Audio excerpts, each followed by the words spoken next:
un any més estem en el nostre Porrat de Sant Macià, el Porrat de l'Interior, una temàtica a lo que és els nostres orígens, a Cotalba, Sant Jeroni i Cotalba, l'origen d'un porrat.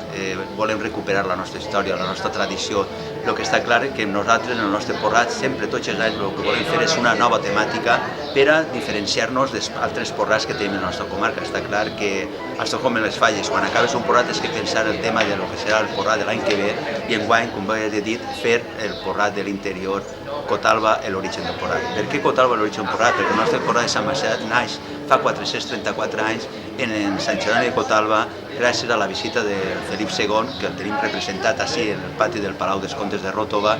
representació en la qual en aquella època vingué a fer una visita camí a Madrid, parant Sant Jeroni, i per motius meteorològics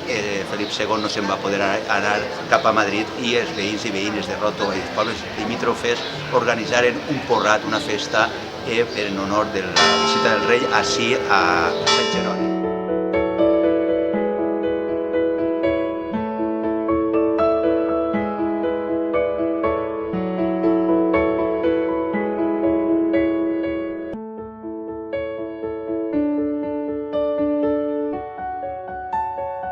El Porrat de Sant Macià està fent-se en els carrers de Ròtova, el que vol dir que any darrere any la tradició i la cultura han tingut sempre permanent amb nosaltres.